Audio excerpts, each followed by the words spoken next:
हाँ जी, तो ये टेस्ट नंबर 14 है जो हम डिस्कस कर रहे हैं। Let's begin with the question number 46। 46 question कहता है which of the following are proteolytic enzyme. Lytic मतलब तोड़ना और प्रोटीन को तोड़ने वाला एंजाइम। पहला ऑप्शन टाइलिन। अब टाइलिन पढ़ते ही समझ आ गया कि ये तो स्टार्च को तोड़ेगा, तो सीधा ऑप्शन ढूंढो कि कौन से प्रोटीन को तोड़ने वाले एंजाइम है, आपको सब याद है। थर्ड आंसर सही है, erepsin, trypsin, pepsin. Pepsin stomach में काम करता है और ट्रिप्सिन और इरेप्सिन काम करते हैं स्मॉल इंटेस्टाइन में।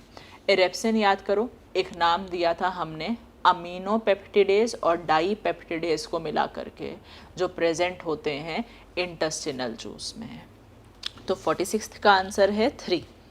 इसके अलावा हर ऑप्शन में कहीं पर स्टार्च का है, कहीं पर लाइपेज यानी कि लिपिड को तोड़ने वाला है, या न्यूक्लिक एसिड का है। 47 विच hormones do stimulate the production of pancreatic juice and bicarbonates. Answer है 3। अगर पेनक्रियाटिक जूस में मुझे सॉल्ट कंटेंट ज़्यादा चाहिए, यानी कि NaHCO3 और KHCO3, तो हार्मोन था सिक्रेटिन।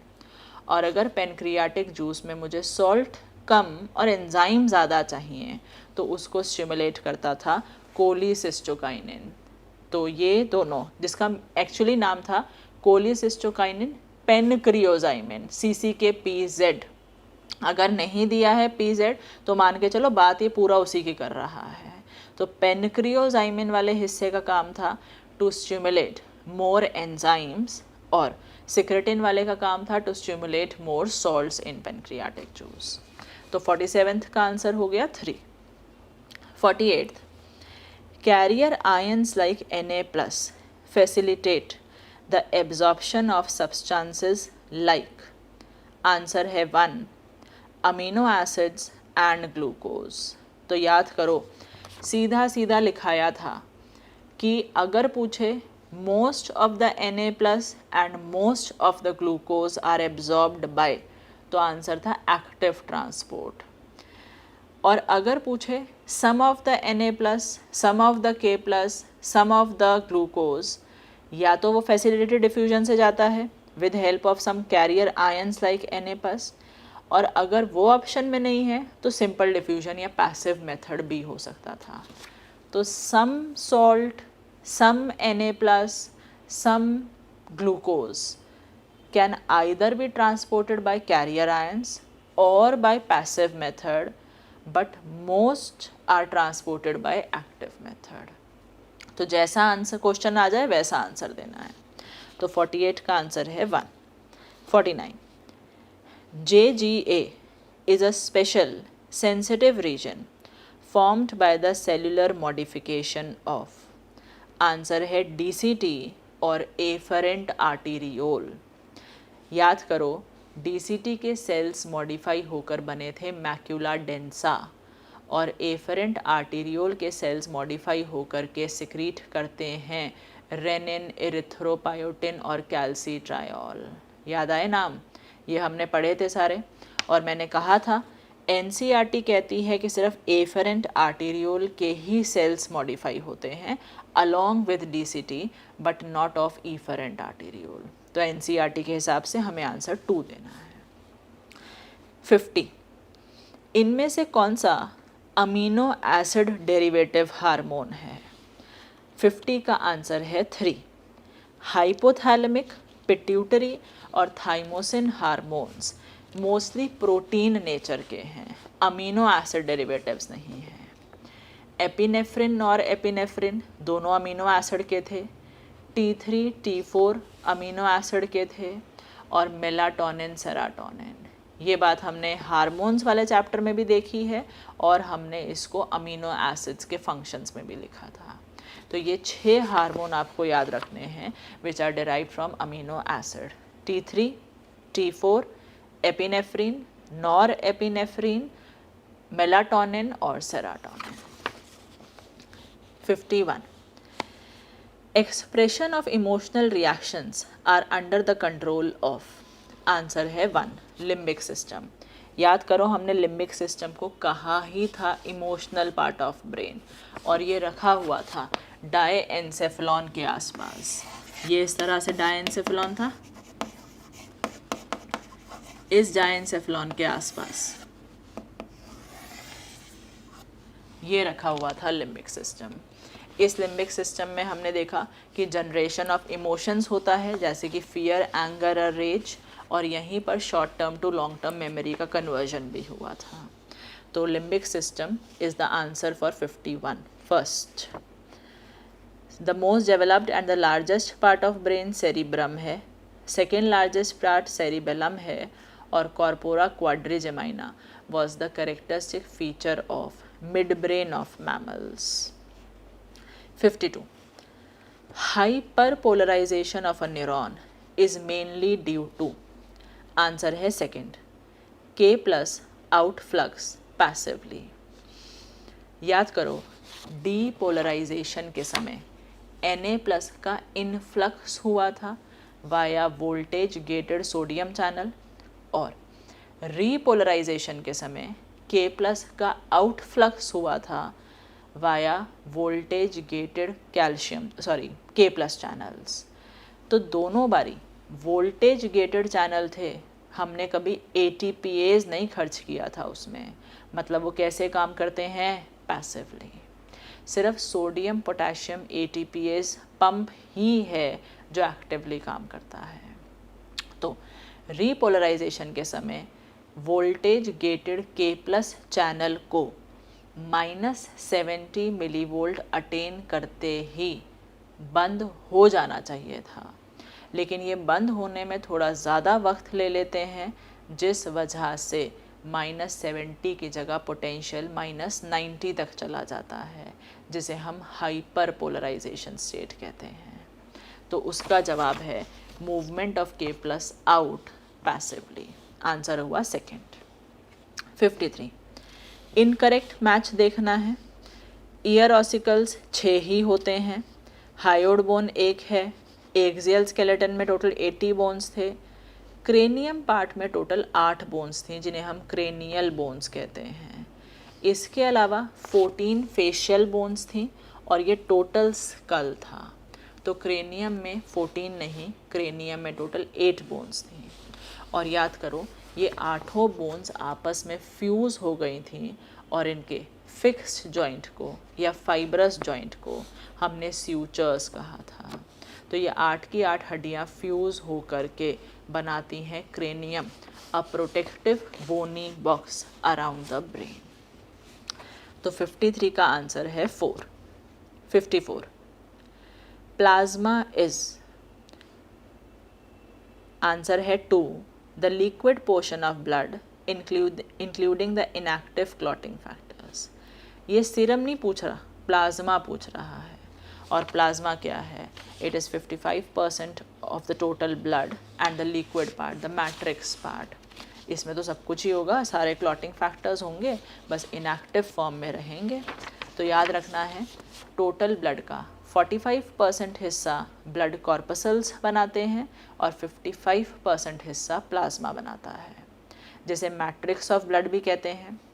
और प्लाज्मा में अप टू 90% हिस्सा पानी है और बाकी के कुछ प्रोटीन्स हैं, जिनमें मेन 3 प्रोटीन्स थे, एल्ब्यूमिन, ग्लोब्यूलिन और फिब्रिनोजन।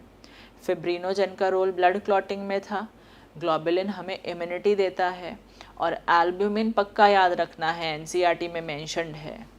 एल्ब्यूमिन का काम है 90% पानी को प्लाज्मा में खींच के रखना है। अगर एल्ब्यूमिन की कमी हो गई तो ये पानी छूट जाएगा और जाके टिश्यू स्पेसेस में भर जाएगा और हमारे बॉडी में स्वेलिंग आ जाएगी, जिसको हमने लिखा था अडीमा। इसी को अडीमा कहते हैं। तो ये सारा काम हमने प्लाज्मा में पढ़ा था। तो 54 का आंसर हुआ second. 55, contraction of the gall bladder is due to, answer है कोलिसिस्टोकाइनिन। इसी के कोलिसिस्टोकाइनिन के एक्शन से ही गॉल ब्लैडर से excess release of bile juice होता है। तो कन्फ्यूजन मत रखना, CCK-PZ पूरा काम है। कोलिसिस्टोकाइनिन वाला हिस्सा गॉल ब्लैडर पे काम करता है। पेनक्रियोजाइमिन वाला हिस्सा पेनक्रियास पे काम करता है। ये करवाता है रिलीज ऑफ बाइल जूस, ये करवाता है release of more enzymes in pancreatic juice. Paper में पूरा नाम ना लिखकर अक्सर सिर्फ कोलिसिस्टोकाइनिन लिख देते हैं।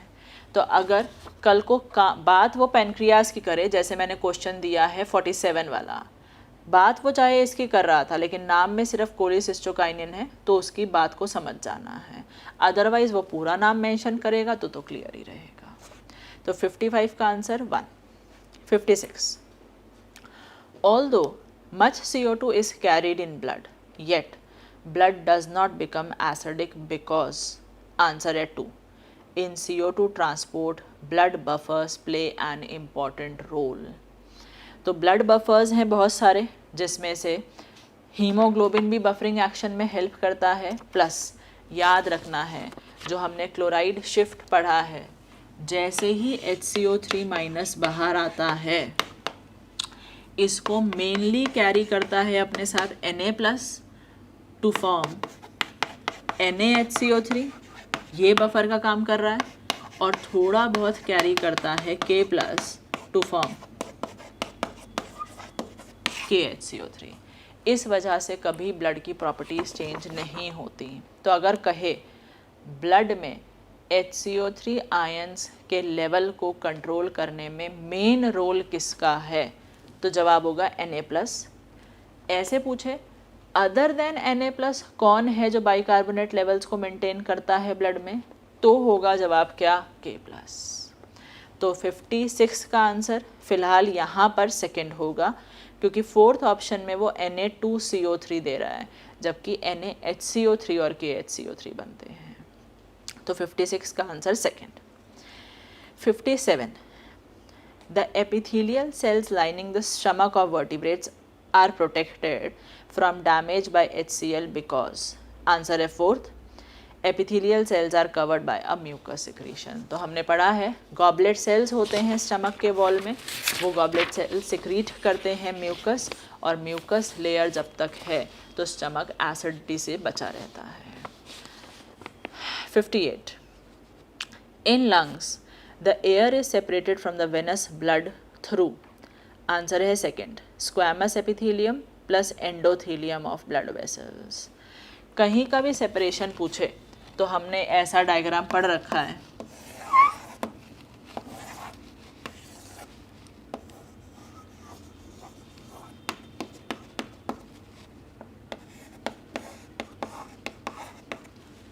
एल्वेलाई का ये है squamous epithelium, simple squamous epithelium, और ये है कैपलरी का सिंपल स्क्वैमस एपिथेलियम, जिसको एंडोथेलियम भी कहते हैं।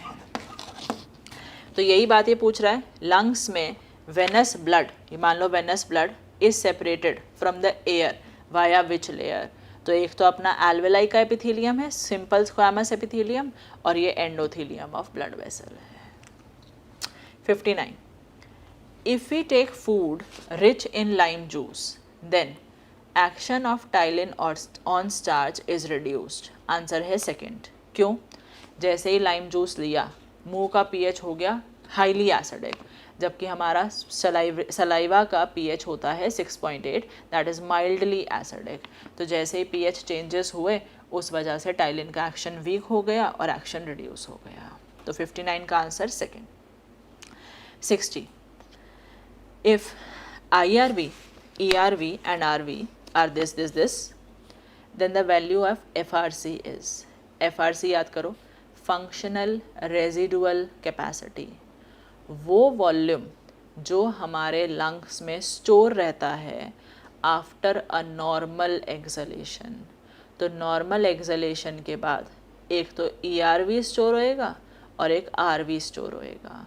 तो ERV और RV को ऐड कर दो, आंसर आएगा 2200 ml। तो FRC के वजह से याद करो हमारे पास एक बैकअप एयर रहती है हमेशा, और अगर किसी ने फोर्सफुल एक्सलेशन की तो इसमें से जो एक्सेल आउट हो जाएगा वो ERV होगा, और कुछ भी हो जाए RV यानी कि रेजिडुअल वॉल्यूम कभी लंग्स से बाहर आने वाला नहीं है। तो 60 का आंसर हुआ third.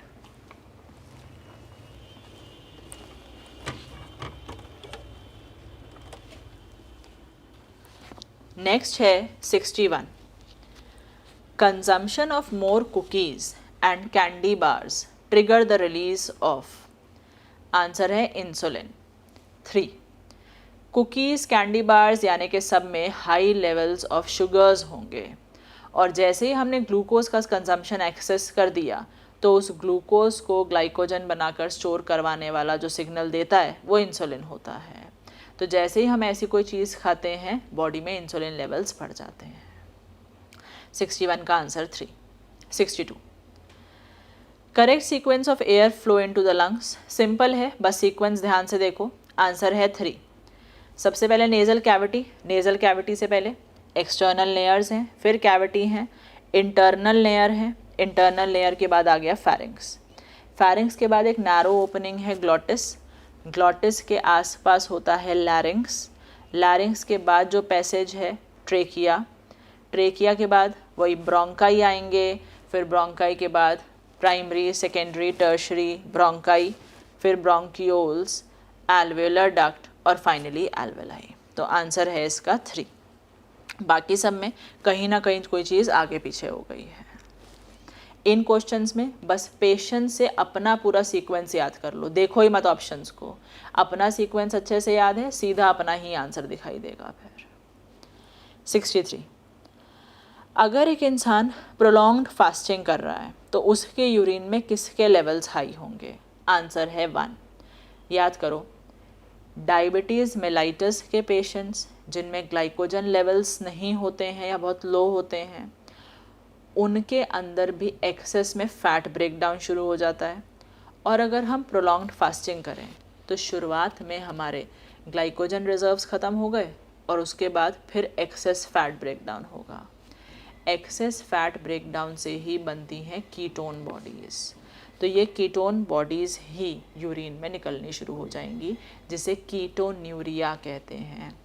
One of the symptoms of any person suffering from diabetes mellitus, and if a person is on prolonged fasting, then also the person's urine will consist of ketonuria, will suffer from ketonuria, and the urine will be having ketone bodies.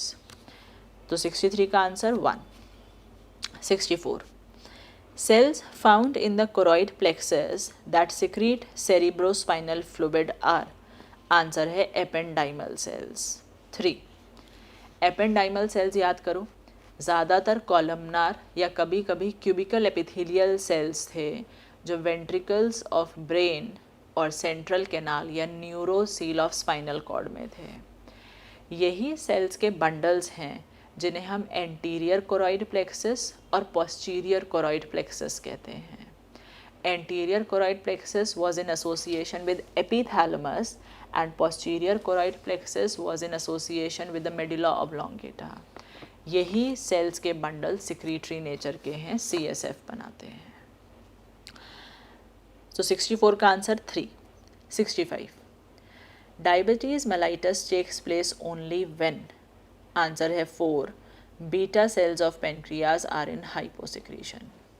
तो अगर हमारे pancreas के beta cells damaged हैं या कम काम कर रहे हैं, इस वजह से इंसुलिन हार्मोन लेवल्स डिक्रीज़ हो जाएंगे। इंसुलिन की कमी की वजह से ग्लूकोज ग्लाइकोजन में कन्वर्ट नहीं होगा और ब्लड के ग्लूकोज लेवल्स राइज कर जाएंगे। यही ग्लूकोज यूरिन के साथ बाहर आने लगता है, जिसे हम ग्लाइकोस्यूरिया कहते हैं। ग्लूकोज को निकालने के चक्कर में यूरिन प्रोडक्शन बढ़ जाता है, जिसे हम पॉलीयूरिया कहते हैं। तो ये सब सिम्टम्स थे डायबिटीज़ मेलाइटस के। 66, विच of the following forms thick myofilament of muscle fibre, answer है 3, मायोसिन। तो थिक मायोफिलामेंट में याद करो, मायोसिन था और हर एक मायोसिन में 6 पॉलीपेप्टाइड चेन थे, 2 हैवी चेन थे और 4 लाइट चेन थे।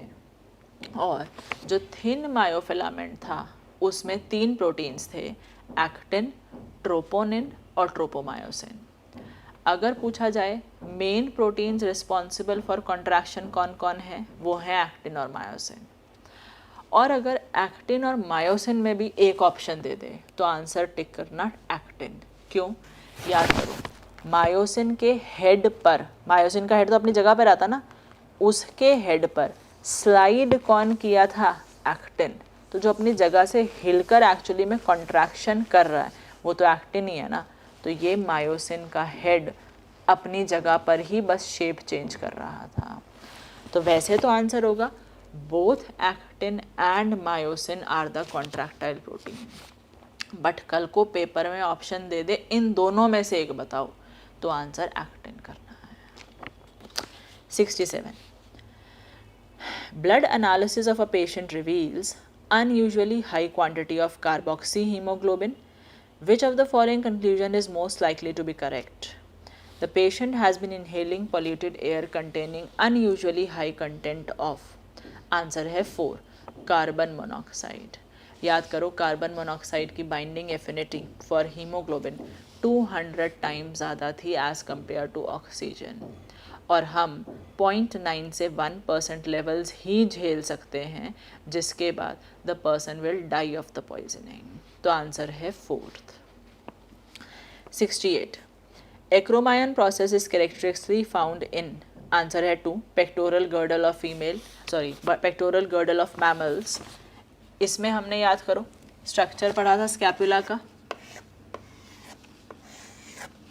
इस तरह से ये एक्रोमायन प्रोसेस था जिस पर आकर के अटैच हुआ था क्लैविकल, कॉलर बोन, और ये ग्लिनॉइड कैविटी थी जिसमें अटैच हुआ था ह्यूमरस बोन। तो scapula was part of our pectoral girdles, जिसको हम एक फ्लैट ट्रायंगुलर बोन भी कहते हैं। तो एक्रोमायन प्रोसेस आंसर है 2nd। 69. Mammalian lungs have an enormous number of minute alveoli. This is to allow. Answer है 4। हमने कहा था जैसे जैसे हम रेस्पिरेटरी पैसेज में नीचे जाते हैं एपिथेलियम पतला होता जाता है और ब्रांचिंग बढ़ती जाती है to increase the surface area for more diffusion of gases. जितना ब्रांचिंग ज़्यादा होगा उतना ही respiratory exchange surface area increase हो जाएगा। तो आंसर हुआ 4th। 70. Column of Burton in the kidney of mammals are formed as extensions of. Answer है कॉर्टेक्स इनटू मेडुला, यानी कि 1।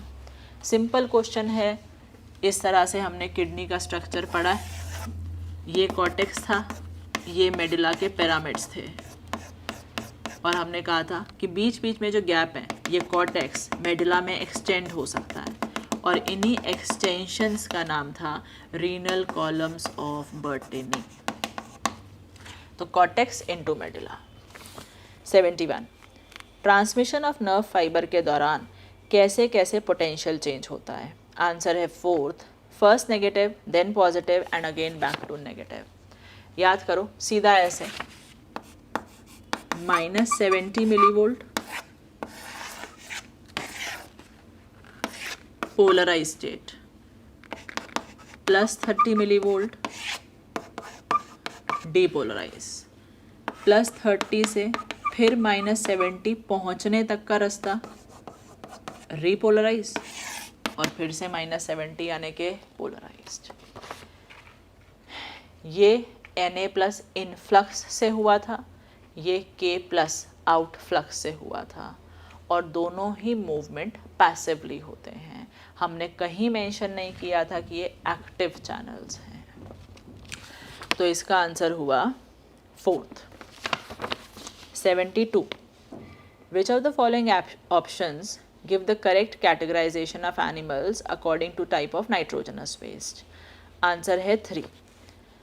फर्स्ट ऑप्शन देखो, अमोनोटेलिक में ह्यूमन दे रखा है, आगे पढ़ने की ज़रूरत ही नहीं है, हमें पता है ह्यूमन्स यूरियोटेलिक है। सेकंड में अमोनोटेलिक में फ्रॉग दे रखा है, फ्रॉग भी यूरियोटेलिक है। थर्ड में अमोनोटेलिक एक्वेटिक एनिमल्स, यूरिया में फ्रॉग, ह्यूमन और यूरिक एसिड में पिजन, लिजर्ड, कॉकरोच, ये सही है। फोर्थ ऑप्शन के अंदर कॉकरोच को यूरिया में दिया है, जबकि कॉकरोच हमने पढ़ा है यूरिकोटेलिक है। तो 72 का answer 3। 73 which blood cell has bilobed nucleus? Answer है इजनोफिल। दोनों लोब्स को कनेक्ट करने वाला वो जो स्ट्रक्चर था, इसका नाम याद करो, इस्थेमस था, तो इजनोफिल है।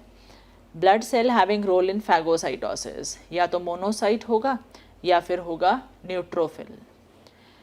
Blood cell is most abundant type of WBC, answer है न्यूट्रोफिल। और blood cell having 2 types, B lymphocyte and T lymphocyte, तो आंसर है 4th। 74 करेक्ट स्टेटमेंट, आंसर 1 है oxyhaemoglobin is a stronger acid which donates H+, which in turn displays CO2 from the blood. इसको थोड़ा सा याद कर लो।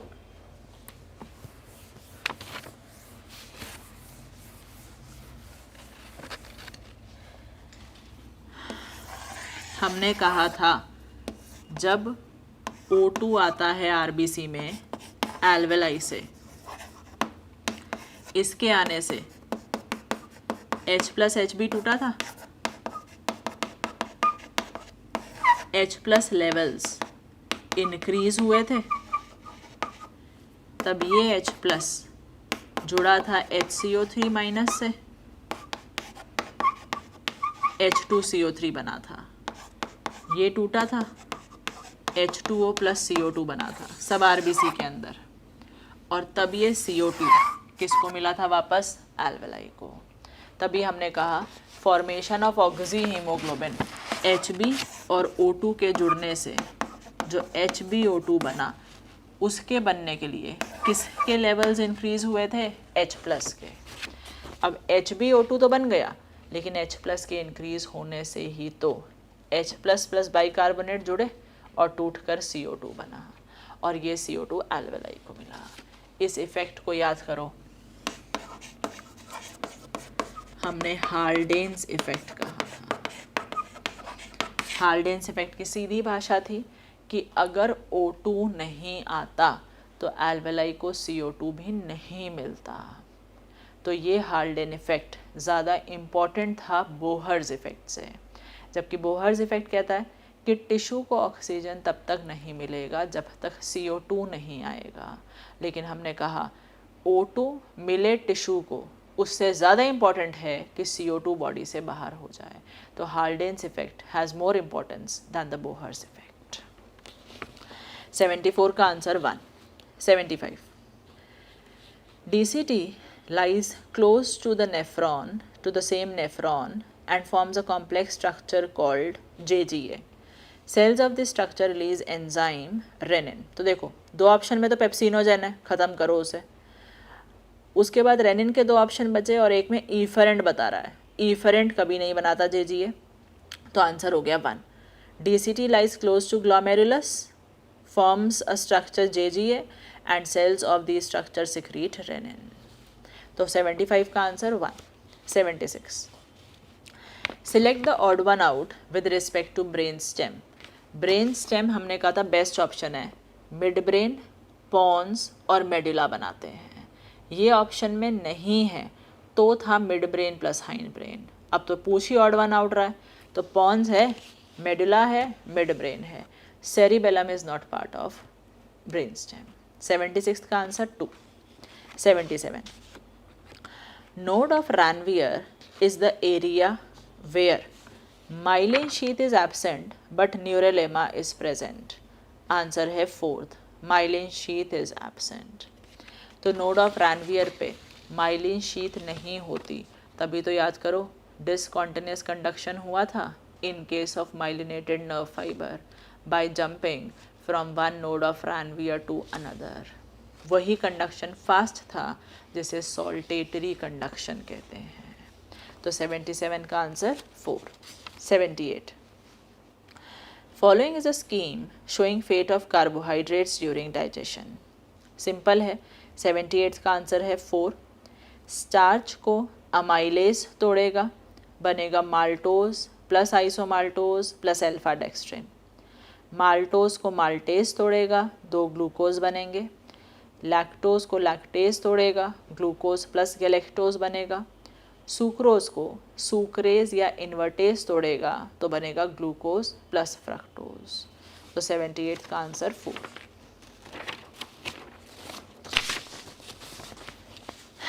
79. A child was born alive but was killed by a man. Mother was told that the child was stillborn. Mother doubted, case was reported, and confirmation that the child was murdered. This test was done by a medical expert by taking a piece of lung. Class में समझाया मैंने, जैसे ही हम एक postmortem करेंगे और lung का एक टुकड़ा पानी में डालेंगे, अगर इंसान का डेथ लंग कोलैप्स होने की वजह से हुआ होगा तो उसके लंग में आरवी नहीं होगा और बिना आरवी के वो लंग डूब जाएगा। और अगर उसका डेथ हुआ होगा लंग कोलैप्स के बिना किसी और वजह से, तो उसके केस में आरवी बचा होगा और लंग तैरने लगेंगे। तो अब जब बच्चा पैदा होता है तो पैदा होने के बाद वो पहला सांस भर लेता है और सांस भर लिया तो उसके लंग में आरवी आ चुका है। अब जैसे ही लंग डाल के देखा, अगर तो वो बच्चा स्टिल बॉर्न होता तो लंग्स खाली होते, कभी आरवी होती ही नहीं उसमें, क्योंकि बच्चा से पहला सांस तो पैदा होने के बाद लेता है। तो जैसे ही उसके लंग फ्लोट करने लगे, डॉक्टर समझ गया कि वो जिंदा था पैदा होने समय, उसके लंग्स में एयर गया था, आरवी था, तभी लंग्स तैर रहे थे। तो 79 का answer 1। 80. A vascular structure among following is, answer है कॉर्निया, जो आई का आउटर फाइब्रस कवरिंग होता है। कॉर्निया प्लस क्लेरा पूरा ए वैस्कुलर होता है। कॉर्निया के नरिशमेंट के लिए रिस्पॉन्सिबल होता है कंजक्टाइवा। 81. इस ग्राफ में देखकर बताना है रिगर मोर्टिस कहाँ हो रहा है। आंसर है 4th यानी कि वाई में। याद करो, rigor mortis is the stiffening of the body which occurs after death and sustains for about 24 hours at least. Rigor mortis हुआ था क्योंकि जैसे ही इंसान की डेथ हुई, याद करो मायोसिन एक्टिन के बीच में क्रॉस ब्रिज बना था और इसको तोड़ने के लिए हमें मायोसिन के हेड में एटीपी चाहिए था। अब एटीपी तो मिला नहीं जैसे ही डेथ हो गई, तो जितने क्रॉस ब्रिज बने थे वो बने ही रह गए, तो मसल कॉन्ट्रैक्शन स्टेट में छूट गया और उस कॉन्ट्रैक्शन की वजह से बॉडी स्टिफ हो गई। तो अब इस ग्राफ में जो W है उस समय मसल टेंशन बढ़ रही है, कैल्शियम प्रेजेंट, एटीपी एडेड। जैसे X वाला ग्राफ आ रहा है उसमें एटीपी रिमूव कर दिया है लेकिन कैल्शियम अभी भी प्रेजेंट है।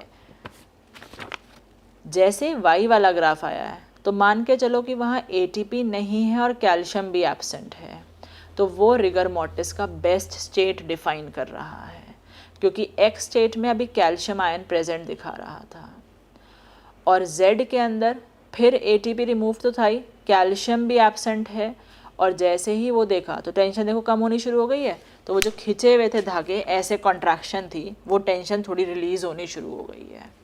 और फिर आगे दिखा रहा है कैल्शियम ऐड करते ही फिर ग्राफ का टेंशन बढ़ना शुरू हो गया। तो रिगर मोर्टिस हम कैल्शियम से रिलेट नहीं करते हैं डायरेक्टली आप उसे रिलेट सिर्फ एटीपी डिप्लेशन से करेंगे।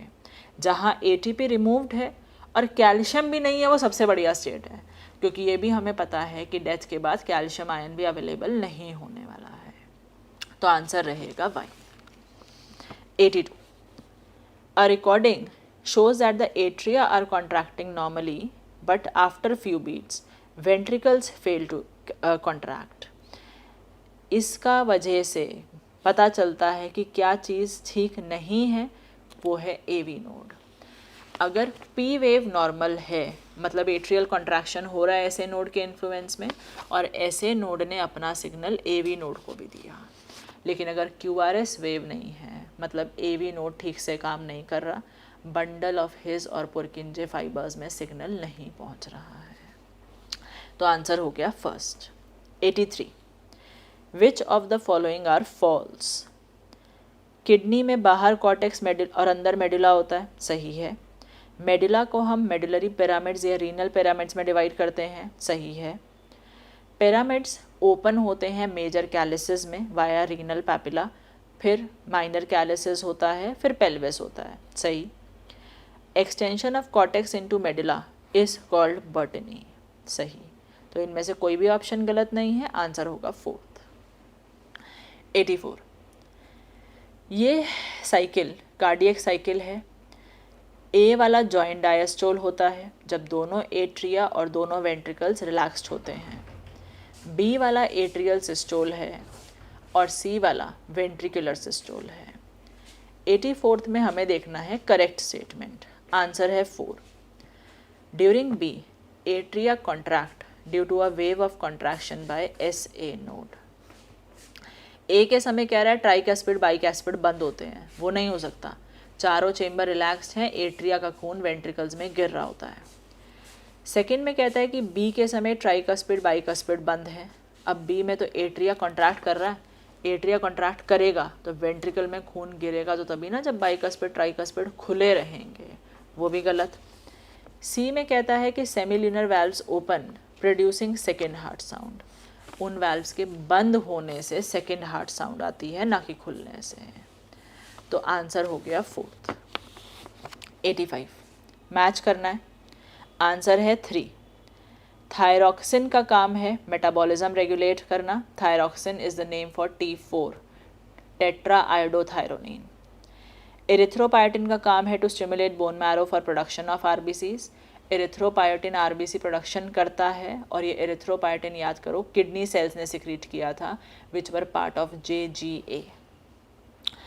थाइमोसिन का काम है टी लिम्फोसाइट्स का मैचुरेशन करवाना थाइमस में, यानी कि 4th।